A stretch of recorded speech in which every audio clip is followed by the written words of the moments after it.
So did you know how big the oil and gas industry was in 2022, like dollar-wise? Is it $500 billion, $1 trillion, $2 trillion? What if I told you it's $5 trillion? And what if I told you these people that are in that industry found out about a guy named Stanley Meyer many years ago who built a car that ran on water, and in an interview, he believes it can go coast to coast on 22 gallons of water. And then all of a sudden, according to this documentary, during dinner, he's saying he's getting poisoned and he drops and he dies. And there's a bunch of other guys that had these types of technology but they didn't want it to come out. And then you're getting reports from Bloomberg coming out saying the fact that Green Energy Research Team estimates a new report this week that it could cost $196 trillion in investments to reach zero out of the world's carbon emissions by 2050. McKinsey says 275. Another Swiss Re organization says 23 trillion a year. A bunch of these guys are saying $200 to $300 trillion for us to go to net zero. But what if we already have that technology, but just some people don't want the public to know about it because they want you to keep going to the gas station? Because God forbid if we solve that problem, that may get rid of a $5 trillion industry. Is that a fair question to ask? I don't know. But we're going down the rabbit hole again.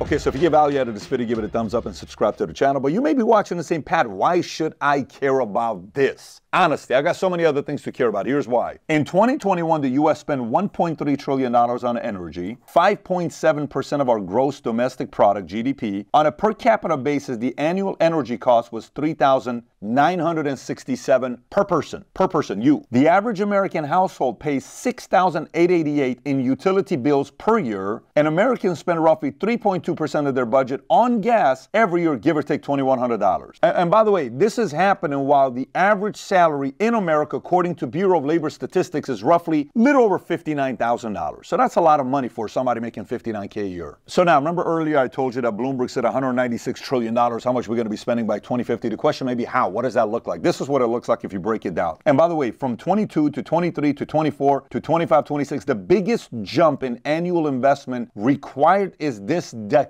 They want to raise investment into this decade. You and I have to pay for it, and that increase will be the blue is electric vehicles, green is low carbon power, grids, hydrogen, carbon capture and storage, heat pumps, sustainable materials, fossil fuel processes, and fossil fuel power. President Biden said himself, the global temperature rising more than 1.5 degrees Celsius in the next 2 decades is scarier than nuclear war. AOC said the world is going to end in 12 years if we don't address climate change, and your biggest issue is how are we going to pay for it? And Al Gore, famous Al Gore, he became famous like this. If we don't take action, there could be as many as 1 billion climate refugees crossing international borders in the next several decades. Sounds scary when you read this. Is this fear porn, or are they really concerned about you and I? Who knows? Well, let's take a look. So you may be watching and say, is there a political message here? Are you defending Republicans or not Democrats? Who are you defending in this message? Listen, Republicans are trying to protect oil and gas. Democrats are all about climate change. Both of them are getting money from these guys. They don't want those guys to stop making money because then they're not going to give money. And what if there is a solution to actually get rid of this $4 trillion investment every year and not have to say we need to spend $196 trillion? Where does that money come from? You and I. That's where they get the money from. You're like, I don't have $196 trillion, but they're going to get it from us over the next 30 years. That's what they're trying to do collectively. Not just you. It's not about taxing the rich. The rich can't afford to pay $196 trillion. We don't even have a trillionaire right now. Think about 196 of them to be out there, right? If they tax them at 100%, they're coming after you. They need your money as well. They'll tax you through other places. So what is the solution here? Because when you're dealing with a problem like this, people out there and said, man, I'm stubborn people like this guy. I just want you to watch this guy's interview, by the way, and see what he says. This is an old video, probably from the 80s, if not the 90s. This is Stanley Meyer. Look at his determination, saying, I'm sick of this shit, in his own words. Watch this. I don't care if you use rainwater, well water, city water, ocean water. If you don't have any fresh water, go ahead and use snow. If you don't have any snow available to you, they use salt water because there's no adverse effect to the fuel cell. Meyer started working on this project 4 years ago. He's not a scientist. He isn't even a chemist. In fact, he never graduated from college. Myers was determined, he says, to design something to protect this country from oil embargoes. And we have calculated that if we take the dune buggy from Los Angeles to New York, we would roughly use 22 gallons of water. So do you hear his voice, like how much fire he's got? This is not, do you understand it? Like true believers are going to be like, I'm going to fix this problem, right? This is not cool what they're doing. Now watch it. Stanley Meyer, he builds this engine that uses a process called electrolysis to split water into oxygen, hydrogen gas, powering the vehicle. So obviously imagine you're the oil and gas industry. Like, who is this guy? Why are they giving him TV time? Get him off. And this is not social media time. He gets all this publicity and attention. And in 1998, during a celebration with Belgian investors about to close a multi-million-dollar deal, Meyer became violently ill and claimed he was poisoned before dying. Official report stated he died of a brain aneurysm. Now, by the way, this is being said in a documentary filled with many interviews called The Lost Century on Amazon. If somebody says, come on now, this is a such and such, why is Jeff Bezos allowing this to be on his Amazon? Why are they letting that happen? But watch this. That wasn't only invention he had. He had another device that ran on nothing. Yes, you know how much money you can make off of nothing? You can't say, I'll sell you nothing for $5 a gallon. What do you mean? There's no profit margin on nothing, right? He built a device that broke the second law of thermodynamics. Do you and I even know what that means? Broke the second law of thermodynamics. Whatever it is, he was able to figure it out to run on nothing. You can't monetize when you run on nothing, right? Stanley Meyer had a donut-shaped electromagnetic device in his garage, slapped with a national security order due to its groundbreaking nature. Paranoid from past experiences of having patents seized, Meyer deliberately falsified the voltage and frequency numbers in his patent to prevent theft or classification. Skeptics argued that Meyer's technology violated thermodynamics law, specifically the second law of thermodynamics, energy transfers inefficiencies, because Meyer's engine created energy without waste. Now watch this. I'm going to read this to you. It's going to sound very weird, but hang tight. And then I'm going to validate it with a quote that was given by Tesla back in the days. Zero energy devices are said not to create energy, but to channel existing, keyword, omnipresent energy. Challenging conventional views on energy conservation is what we're talking about with Stanley. And you know what Nikola Tesla said? If you want to find the secrets of the universe, think in terms of energy, frequency,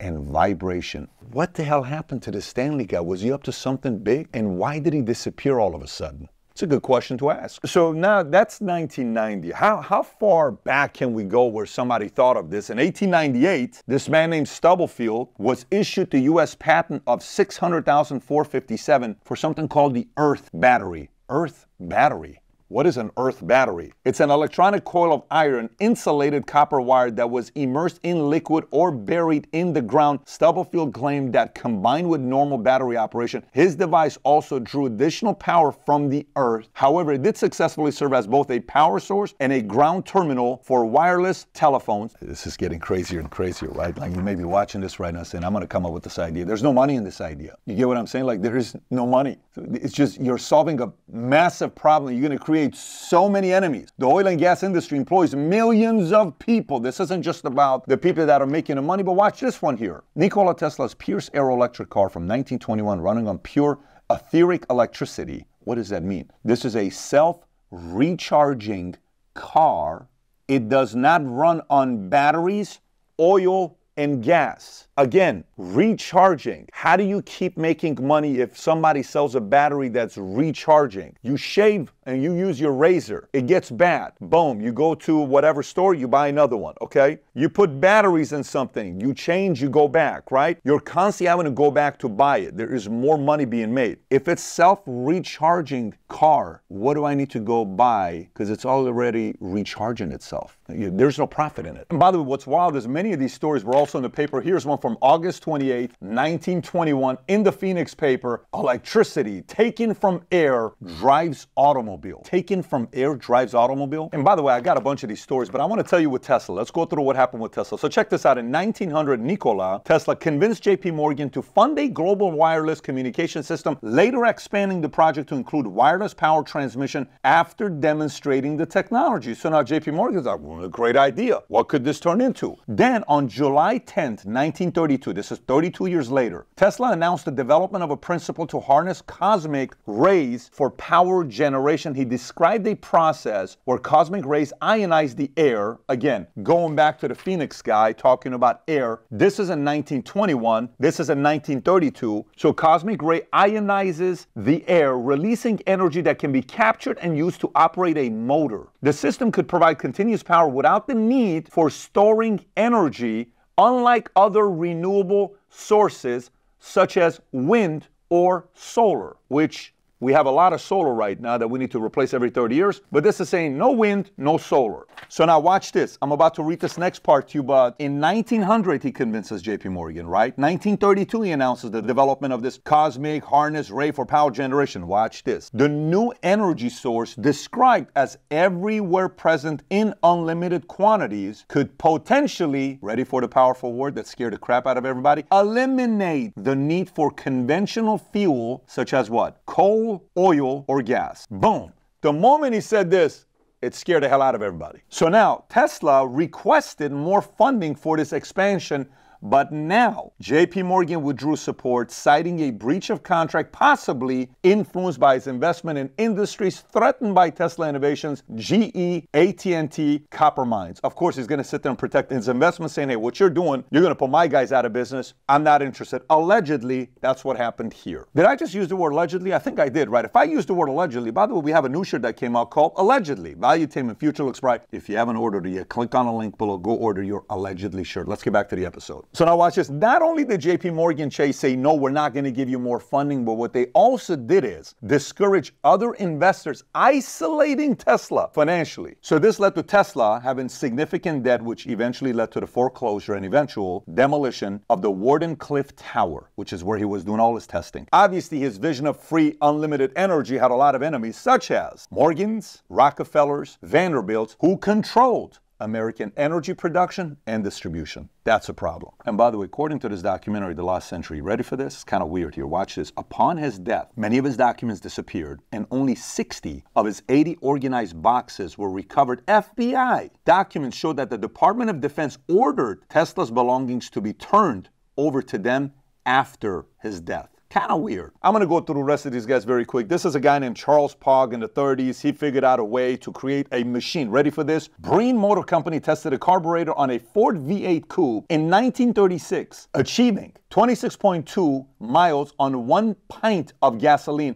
Approximately, it would have been 220 miles per gallon. 220 miles, by the way, we're talking in 1936 with Ford. Ford knew about this, and even after Ford and Canadian Automotive Magazine reported around 200 to 218 miles per gallon, excitement from the test resulted to a drop in oil company stock prices on the Toronto Exchange. But following the media buzz, Pogge's workshop was burglarized and all related materials were stolen. Eventually, he ceased further development and the discussion of carburetor, later taking a high-paying managerial position where? At an oil company. Next guy, Thomas Morey, 1940s. This guy invented a device capable of generating 50 kilowatts with no energy input, tapping into the 0-point field. Based on what he did here, Russians tried to kidnap him. After public demonstrations in 1940, his lab was attacked. He faced multiple assassination attempts, and ultimately, his assistant sabotaged his work. Morey died impoverished with his groundbreaking technology lost to secrecy and sabotage. This next one's going to be a little bit weird. You may even pause the video to want to Google this to say, this can be right. In 1951, the U.S. enacted the Invention Secrecy Act. What is that? Allows the government to legally classify and keep certain inventions secret if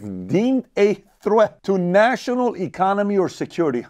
What could be a threat to national economy? If you're able to figure something out that's 220 miles per gallon, you think it affects the oil industry a little bit? Maybe. Inventions under a secrecy order cannot be discussed, exported, or sold outside of military channels. Violations of secrecy order can result in imprisonment for the inventor. Over 6,000 patents today are kept by the U.S. government in secret. They didn't allow the people to go out there and sell it. I wonder what those 6,000 patents are. A lot of people want to be like, when you become a president, I want to go to Area 51. A lot of us capitalists want to find out what these 6,000 patents are. If you want to go a little bit deeper, let me give it to you. In 1971, the list indicated that patents for solar photovoltaic generators were subject to review and possible restrictions if they were more than 20% efficient, meaning energy conversion systems were likewise subject to review and possible restriction if they offered conversion efficiencies in excess of 70 to 80%. What does that really mean? That means if we can save your electricity by over 70 to 80%, pump the brakes. 20%, we're okay with that. 70, 80, little too much. We can't save people that much money because if we do that, a couple other industries may be out of business. That's exactly what it means. I'll do a couple of these and we'll wrap up because I got a lot of stories for you. Just go watch a documentary. So Tom Ogle, in the 1970s, Tom Ogle accidentally created an engine that ran on its own fumes using a modified lawnmower. What? In April 1977, he drove the car 205 miles on just 2 gallons of gas. Engineers found no hidden fuel reserves in the car, confirming the technology's effectiveness. Ogle's invention attracted significant attention, including a $25 million buyout. You know from who? Ready for this? From Shell Oil Company, which he declined to prevent the technology from being suppressed. How weird is that? Despite securing a patent and investor support, Ogle faced legal troubles from the SEC and the IRS and personal challenges, including his wife leaving him. Ogle was shot in 1978 but survived. However, later he died under suspicious circumstances involving painkillers and alcohol, which was ruled an accidental overdose. His death was speculated by some to be a cover-up, and his revolutionary invention was largely forgot. This next one, I like his name a lot. I had a friend named Little Sparky, but here we go. Floyd Sweet, Sparky. 1980s, Sparky developed a machine capable of converting 0.3 milliwatts into 224,000 watts of continuous on-demand power without limitations on attached equipment. He filed a patent for his invention soon after a well-dressed man approached Sparky at a grocery store, showing him a photograph taken secretly of him and his wife at home, threatening him to seize his research. Now imagine you're at a market, you're at a gas station, guy comes and shows you this, grocery store. What are you going to be doing? Wait a minute, who are you guys? Can't tell you. Here's you and your wife. What? Yes, you got to stop what you're doing with this Connect app. It's revolutionizing the industry. Cannot do that. This is freaking people out. Just because of a QR code, I can download the app and I can ask other people questions and I can get my question answered now. We can't do that. We can't get people getting answers to the questions now. You can do it, by the way, if you download the app on the Connect QR code right here. Let me get back to the story here with you. So he walked me, he tells Floyd Sweet Sparky, all the way to my building, telling me what would happen to me if I didn't stop my research. Despite reporting the incident to the FBI, harassment intensified. Sparky and his wife received numerous threatening calls. Sparky was getting telephone calls and death threats from strangers. He said there were people calling at all hours. The police put a tap on my line, and over a 6-month period, over 480 calls came in from all parts of the U.S., but they were from pay stations. Thus, the police could never find the callers. His lab was eventually burglarized, resulting in theft of his notes. Later, 2 men visited Sparky's home. Shortly after they left, Sparky collapsed and subsequently died from a perpetrated heart attack after being taken away in an ambulance, which his wife was not allowed to enter. Within 24 hours of his death, the FBI seized all of Sparky's equipment and research. Besides its power generation, Sparky's device, known as the VT, also demonstrated anti-gravity capabilities during experiments with retired Army officers and nuclear physicist Tom Bearden, who observed a 90% reduction in the VTA weight, supporting Bearden's theory of gravity as a pushing force. So final thoughts right now, if you're watching this as a capitalist entrepreneur, somebody who respects a lot of business owners out there. We run a consulting firm called BedDavid Consulting. You can go to beddavid.com to learn. This is my concern here. If you're watching and say, okay, Pat, what should I do with this information? 1, go watch the documentary, The Lost Century, just for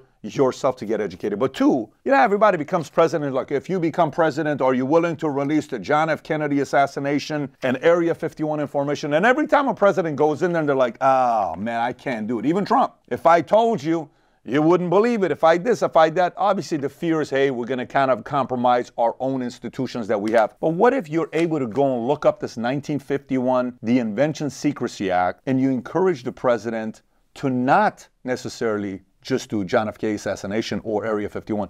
What if you ask him, can we get rid of this? What happens if we get rid of this? What are these 6,000 patents we're talking about? I want to know. Don't you want to know? maybe share this video with other people. Go watch the document and start asking politicians, why do we have that in place? Just start asking your congressman, your senator. I just watched this video. I looked at this, maybe tag the Wikipedia, tag the articles, tag it from the US government website. Why do we have this? Why can't we get rid of this? And see what they tell you. Let's get some answers, because I'm curious. I'm sure you're also curious if you're still watching this video. I'd want to get to the bottom of this. If you do as well, go on Twitter and tweet this and see what they tell you, and do some research for yourself. Anyways, if you got value out of this video, give it a thumbs up and subscribe to the channel. And if you enjoyed this video, there's another video I did that's relatively close to this ESG video. If you've never seen this whole thing on ESG, click here to watch the video. Take care, everybody. Bye-bye, bye-bye.